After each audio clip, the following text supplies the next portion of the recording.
O panoorin natin 'to, may bagong OBP, Office of the Vice President.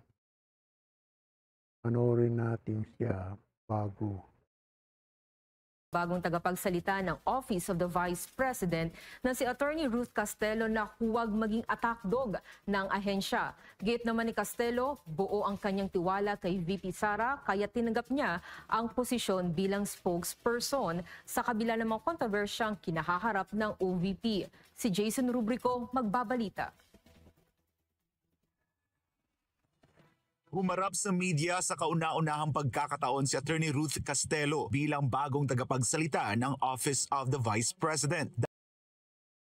Attorney yan, Attorney Ruth Castelo. Dating DTI daw yan, eh. Yan ang bagong OBP, tagapagsalita ni Vice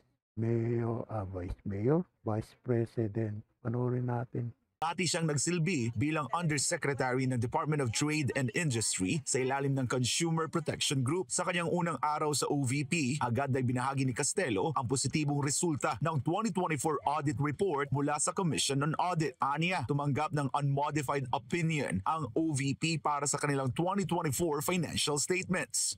Ibig sabihin, yung budget po for 2024 ay maayos na nagastos ng opisina. Wala pong nakita ang audit na naging problema doon sa O yung mga congressman, narinig nyo, maayos, maayos yung pagkagastos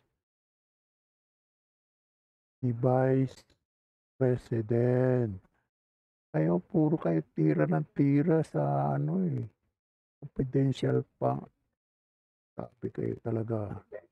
compliance nila doon sa pagpresenta ng mga financial statements ng kanilang financial transactions at wala po rin nakita na problema during the time of audit.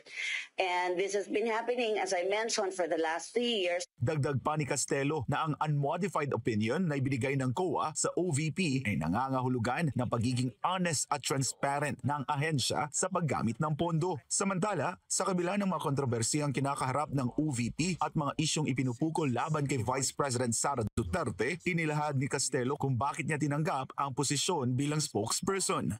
I believe in the Vice President and I see myself in her kasi she never says die. Ako din never say die. So kahit anong harapin niya, kaya niya yan.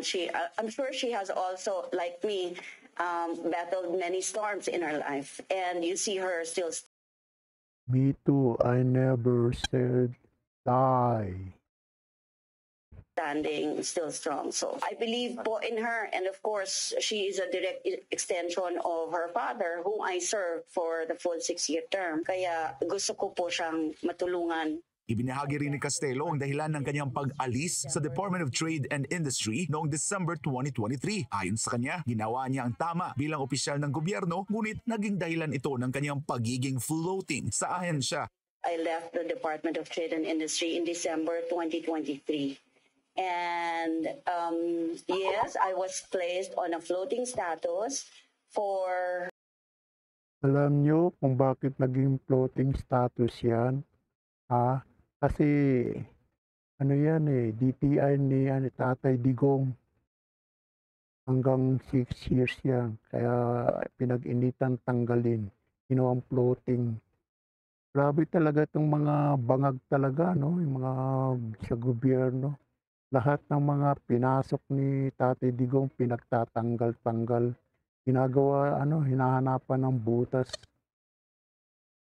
How do I say it? I was undersecretary for the Consumer Protection Group, and I did something that any honest working official in the government will do. And I was put in hot water for that. And so I was floated, and then I eventually left the department in December, several months after. Sa kabila ng hindi naging magandang paghihiwalay sa DTI, sinabi ni Castelo na ang pagtanggap niya sa posisyon bilang tagapagsalita ng OVP ay paraan niya ng pagbabalik serbisyo sa bayan. Anya, ginawa lamang niyang tama bilang opisyal ng gobyerno at ngayon ay nais niyang ipagpatuloy ang paglilingkod sa paraang alam niyang kailangan ng bansa. Isa naman aniya sa malinaw na direktibang natanggap ni Castelo mula kay VP Sara ay hindi siya dapat maging attack dog.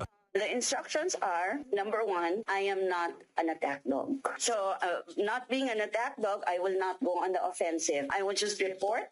I'll be straightforward, report on what message the Office of the Vice President needs. And that's basically it, actually. No other instructions. Well, of course, except that I will need to be firm when I need to be firm, but I need to be soft as well when I need to be soft. Sa huli, sinabi ni Castelo na hindi siya nakakaramdam ng pressure sa kanyang bagong tungkulin sa kabila ng mga batikos sa OVP. No, because I believe in the leader and the leader can handle it herself, right? I'm just a support staff, backup cheerleader. Para sa Diyos at sa Pilipinas kong mahal, ako si Jason Rubrico, SM9 News. Oh, napanood nyo si Attorney Ruth Castelo, bagong OVP ni Sara. Pakinggan nyo magsalita, no? Okay magsalita. Hindi kagaya ni Yusek Castro, yung parang magsalita, parang yung naalala ko yung batibot, yung palabas sa TV. Ganyan magsalita si Yusek batibot Grabe talaga, no? Ito, kita mo magsalita, banayag, maano talaga. Pagka yung mga tanong, sagot agad. Hindi kagaya ni Yusek Castro. At saka hindi siya katulad ni Castro na attack dog. Ito si Jose Castro laging may sinisingit na Duterte. Talagang hindi siya masaya pag walang naisingit na Duterte. Talagang laging may siya. Oh, talaga. Babu.